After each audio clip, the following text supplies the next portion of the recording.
Tuduhan penghinaan institusi TNI hingga berujung pada penangkapan aktivis dan dosen UNJ Robertus Robert kembali mengungkit pro dan kontra aturan hukum yang mencantumkan perihal penghinaan terhadap lembaga pemerintahan.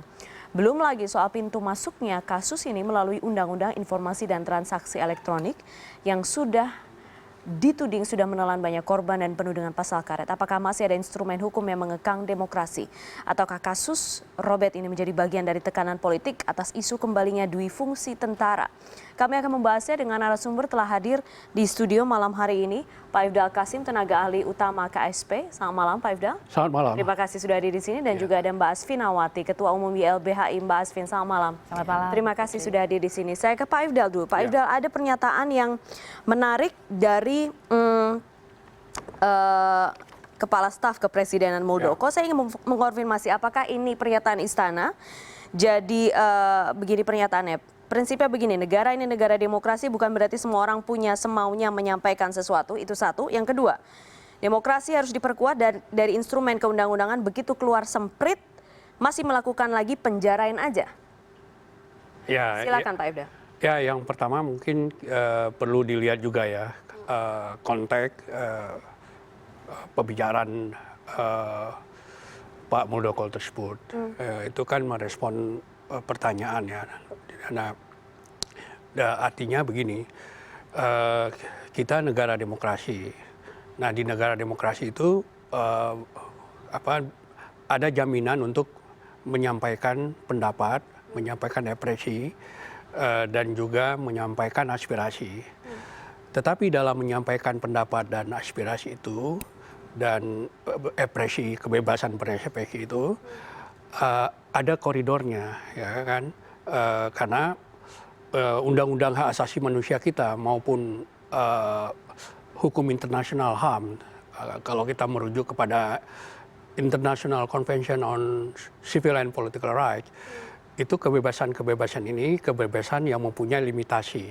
Limitasinya apa? Limitasinya misalnya adalah menjaga ketertiban umum dan seterusnya. Nah, konteks dari pembicaraan Pak Muldoko yang ringkas itu sebetulnya menyampaikan hal seperti ini, bahwa di balik kebebasan menyatakan pendapat, tanggung jawab itu juga disertai dengan ada kebebasan itu disertai juga dengan ada tanggung jawabnya. Ya, hanya orang bebas saja yang bisa dimintai pertanggungjawaban, ya kan? Nah, karena itu dalam konteks ini silakan menyampaikan pendapat, silakan menyampaikan ekspresi. Nah, cuma dalam menyampaikan ekspresi itu hukum nasional kita, apakah itu dalam KUHP atau di undang-undang sektoral yang lain seperti undang-undang ITE, itu ada rambunya. Oke, tapi kalau demokrasi juga menjamin untuk terbukanya dialog, kemudian juga sudah dilakukan klarifikasi oleh yang bersangkutan. Ya, kan begini, ini suatu proses yang sedang berjalan ya. Nah, artinya kan memang bukan berarti misalnya ada klarifikasi yang bersangkutan kemudian dengan sendirinya aparat penegak hukum tidak boleh melakukan sesuatu untuk. Tapi itu pintu untuk dialog sebetulnya. Iya kan, sebetulnya satu proses pemeriksaan juga satu dialog, kan gitu. Karena begini, kepolisian dalam hal ini ya, aparat penegak hukum lah, katakan, mendengarkan laporan tentang adanya satu peristiwa tindak pidana, ya kan.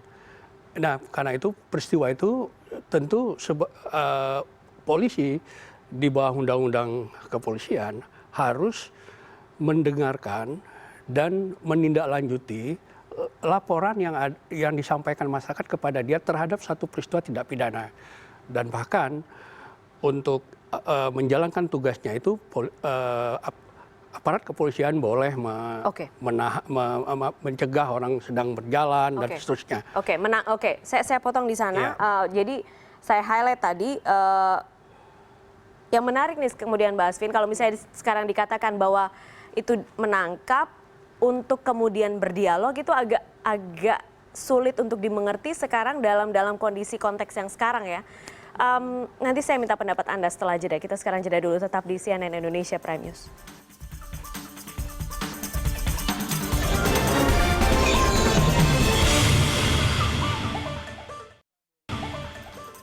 Anda kembali bersama kami di CNN Indonesia Prime News. Saya akan langsung ke Mbak Asvin. Mbak Asvin, kalau misalnya saat ini posisinya seperti apa? Pertama saya ingin tanya kondisi Bang Robert dulu seperti apa? Iya, Saudara Robert lagi dalam keadaan baik dan seperti dia nyatakan mendapatkan perlakuan yang baik di kepolisian. Jadi kondisinya baik.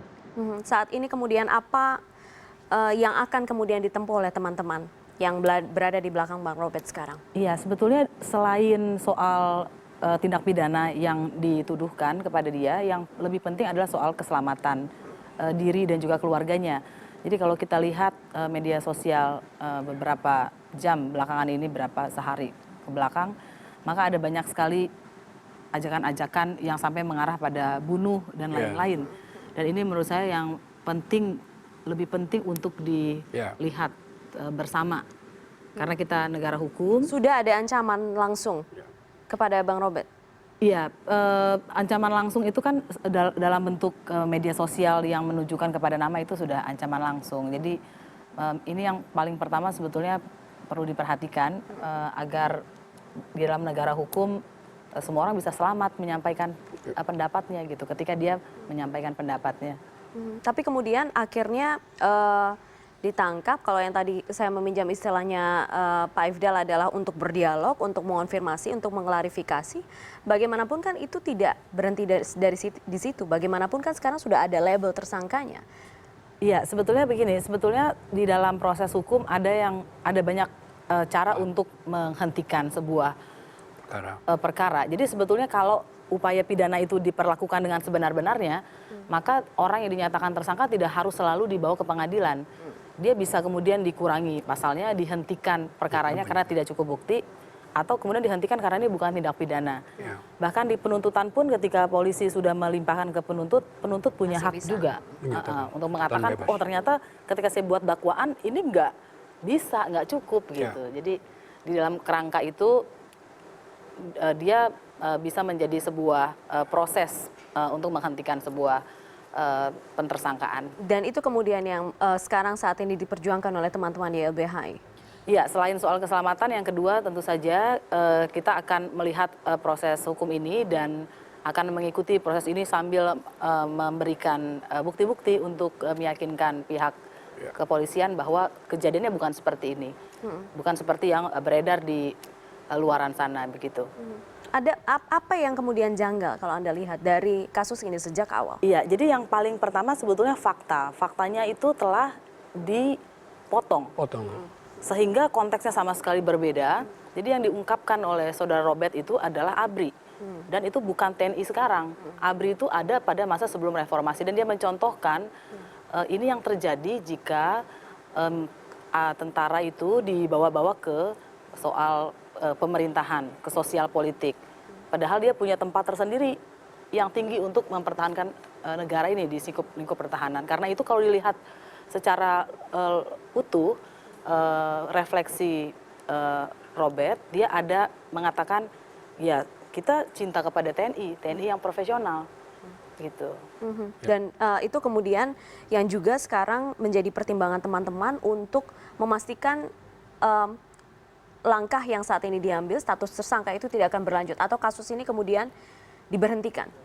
Iya betul, jadi dalam proses tindak pidana yang baik memang harusnya ada dialog. Dialog itu berupa pemberian bukti-bukti dari para pihak. Kalau prosesnya berjalan dengan baik, ya harusnya penyidik kemudian akan menilai, oh ini tidak cukup bukti, oh ini bukan tindak pidana dan lain-lain dari. Dan kemudian juga tidak ada niatan, itu kan betul kan sekali, betul sekali. Mens rea itu ya harus betul sekali. Oke, Pak Ifdal, adakah kemungkinan di media sosial kemudian sekarang juga sudah ramai teman-teman dari para aktivis juga sudah menyampaikan beberapa paparan bukti bahwa tidak ada niatan, tidak ada bukti yang sahih yang menyatakan bahwa ini benar bisa disangkakan pasal 207 ini? Ya, jadi pertama saya ingin memberikan concern dulu pada apa yang menjadi concern yang disampaikan tadi oleh Asni ya. Asven. Yaitu tentang keselamatan saudara Robertus ini terkait dengan begitu banyak sekarang di media bentuk-bentuk intimidasi dan bahkan menyinggung pada etnisnya. Nah, ini jadi concern kita juga agar ini tidak merebak menjadi satu aksi nyata yang berupa penyerangan kepada yang bersangkutan. Nah, karena itu kita juga monitor ini dan mencoba mengontrol media sosial yang berisi hasutan-hasutan untuk melakukan persekusi kepada saudara Robert ini. Karena ini memang jadi concern yang pertama kami berikan. Dan karena itu juga dalam konteks ini sudah ada pernyataan resmi dari TNI melalui Puspennya yang menyatakan bahwa saudara Robert tidak menghina institusi TNI dan bahkan mengatakan ini sebagai masukan kritis dari masyarakat terhadap reformasi di TNI. Nah, saya kira ini kan. Dan sebenarnya kalau dari situ saja sebenarnya masanya sudah selesai berarti di sini kan, Mbak Asvin ya. Jadi maksudnya ini satu kondisi yang diperlukan dalam arti untuk ini tidak apa yang berkembang di media sosial itu tidak berubah kemana-mana gitu. Dan karena itu baru yang kedua tadi proses hukum yang sedang berjalan ini ya memang dalam satu proses penyelidikan pidana itu meskipun sudah terlebih dahulu ditetapkan sebagai tersangka itu bukan berarti sudah final gitu ya. Itu akan ada banyak polisi memerlukan bukti-bukti, apalagi kalau buktinya itu berasal dari potongan yang sudah diedit, itu jelas nanti kan jadi kesulitan sendiri kan. Karena itu kan akan dilihat pada yang aslinya. Dan apalagi kan setelah itu ada pernyataan resmi dari Robert tentang maksud dia menyatakan klarifikasi apa yang dia maksudkan dalam pembicaraan itu. Terkait dengan proses hukum, kemudian ini adalah pasal yang kemudian disangkakan kepada Robert Kitab Undang-Undang KUHP pasal 207 berbunyi barang siapa dengan sengaja di muka umum menghina suatu pengusaha atau badan hukum akan diancam pidana penjara paling lama 1 tahun 6 bulan. Ini kemudian sudah sempat dibahas di MK dan kemudian juga sudah dikatakan bahwa ini sudah tidak relevan lagi untuk dipergunakan pasal ini dalam negara republik yang demokratis. Jadi ini apa Anda lihat memang Anda melihatnya polisi memang bisa menggunakan pasal apapun atau Anda melihat ini sebuah kemunduran karena ketika pasal ini kemudian digunakan saat ini? Ya 207 ini memang sudah dikoreksi oleh Mahkamah Konstitusi dengan menyatakannya penggunaannya. Jadi Mahkamah Konstitusi mengatakan untuk negara-negara demokratis pasal ketentuan ini tidak bisa digunakan lagi baik oleh pemerintah di pusat maupun pemerintah di daerah. Tidak boleh menggunakan penguasa umum pasal 207 ini. Karena pasal di atasnya itu tentang penghinaan kepada presiden. Kalau ini kepada penguasa umum. Jadi itu baik di daerah maupun di pusat. Nah, karena itu penggunaannya itu harus melalui proses delik aduan, bukan delik umum. Nah, itu anjuran dari putusan dari Mahkamah Konstitusi, bukan anjuran. Jadi itu sifatnya final dan binding. Nah, karena itu aparat penegak hukum harus mengacu ke sini, keputusan MK ini. Jadi pelaksanaan pasal 207 itu harus menuju kepada putusan MK. Gitu. Artinya polisi tidak tepat mengenakan pasal ini. Anda mengkritisi polisi yang mengenakan pasal ini atau bagaimana? Itu kan baru satu proses awal. Dia menerapkan pasal itu kan baru proses awal. Nanti kan mereka akan memanggil saksi ahlinya untuk memproses lebih lanjut gitu. Oke, Mbak Asvin, pendapat Anda tentang pasal 207 yang dikenakan ini? Iya, Pak Ifdal sudah mengatakan dengan sangat akurat bahwa penggunaan pasal ini harus mensyaratkan adanya seorang pengadu. Dan pengadunya harus orang yang dirugikan.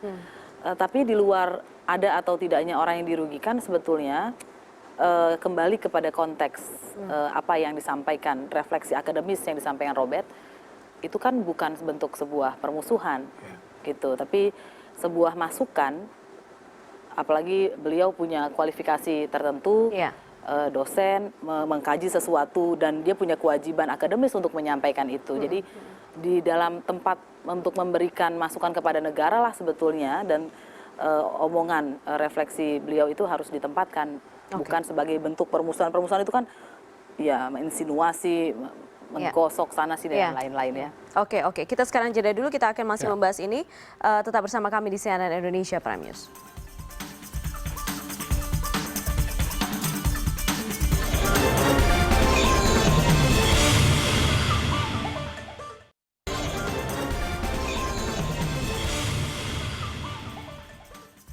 Anda kembali bersama kami di CNN Indonesia Prime News. Mengutip Kepala Staf Kepresidenan Muldoko yang mengatakan bahwa negara demokrasi bukan berarti semua orang punya semaunya menyampaikan sesuatu. Apakah ini, Pak Ifdal, menurut Anda ini mengesankan bahwa ada keterbatasan sekarang, ada seperti membangun iklim ketakutan kepada kami, rakyat sipil, rakyat biasa ketika ingin menyampaikan pendapat di saat-saat ini? Enggak, itu sebetulnya lebih tadi Pak Muldoko itu meringkas satu penjelasan yang panjang mengenai kebebasan berbicara itu, kebebasan berekspresi dan sebagainya itu adalah hak yang bersifat permissible, artinya hak yang bisa dikurangi atau dibatasi pemenuhannya atas dasar menjaga ketertiban umum, kemudian juga menjaga the right to honor, hak kehormatan orang lain dan seterusnya. Yang itu nanti ada pasal-pasalnya di dalam KUHP, misalnya untuk mempertahankan the right to honor, harga diri seorang, itu ada pasal di dalam KUHP, barang siapa merendahkan martabat orang lain akan dipidana. Itu tujuannya untuk itu tadi, menjaga hak the right to honor. Nah, karena itu Pak Muldoko sebetulnya berbicara secara lugas saja. Ya. Bukan demokrasi bukan berarti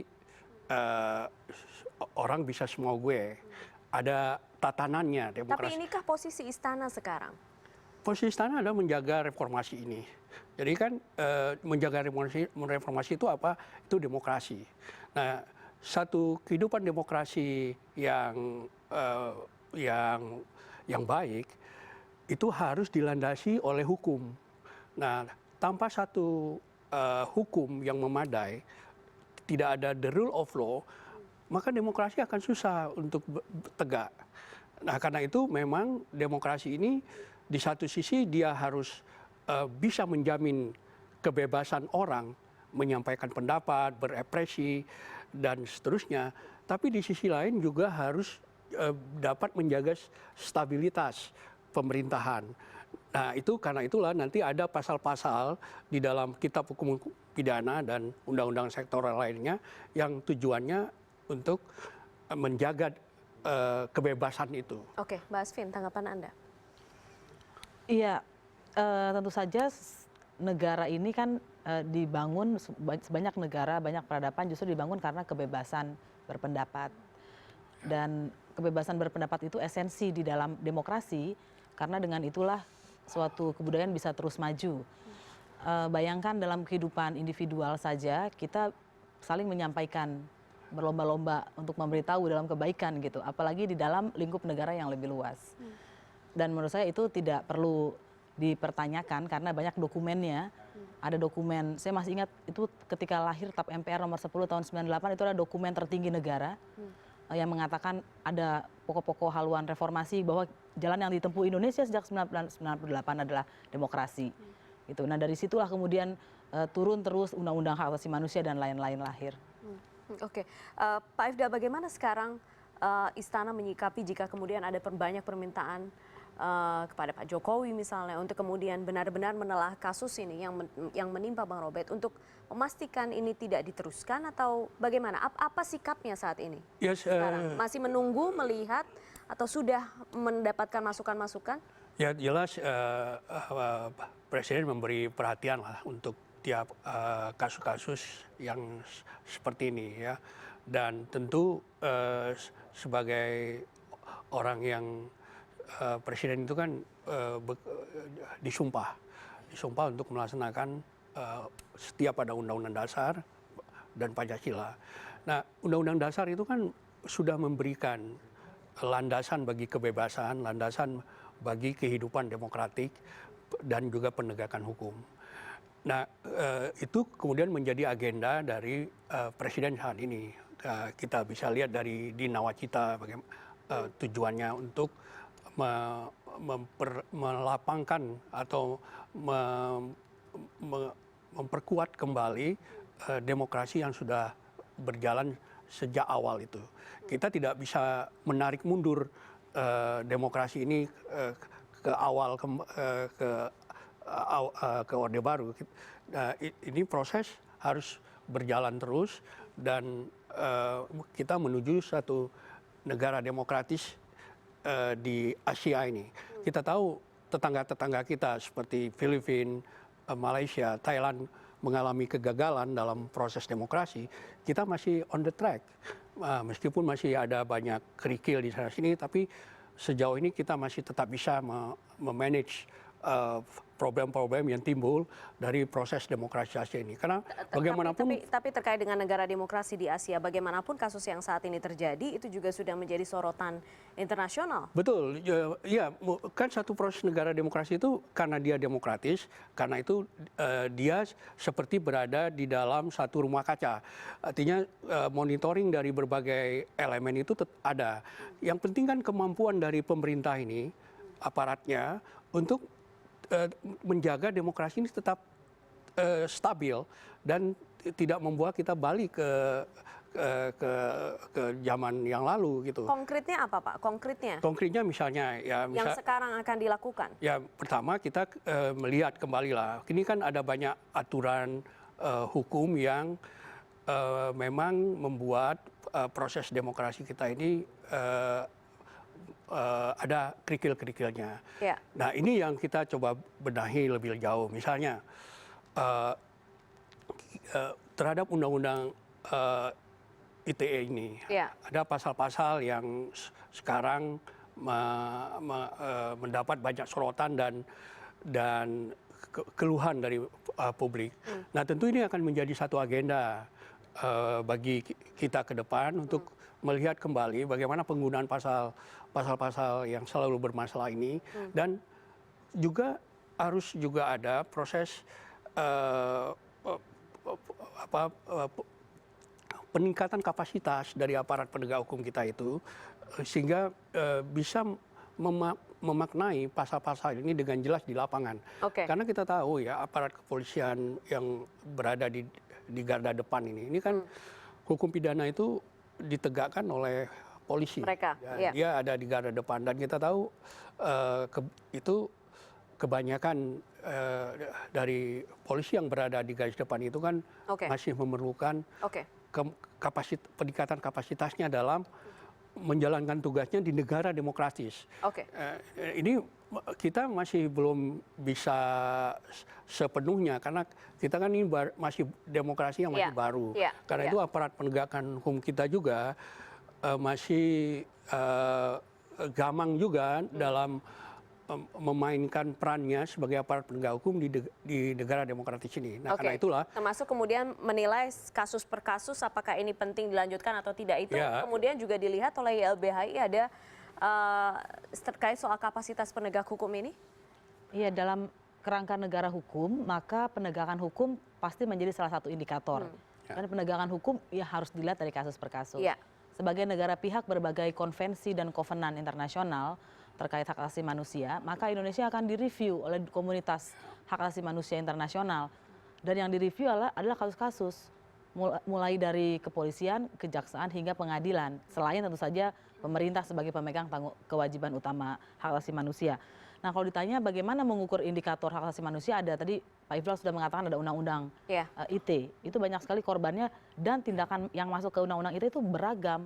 Jadi kan nggak mungkin ada sebuah pasal yang bisa menjerat banyak perbuatan, itu artinya dia pasal karet.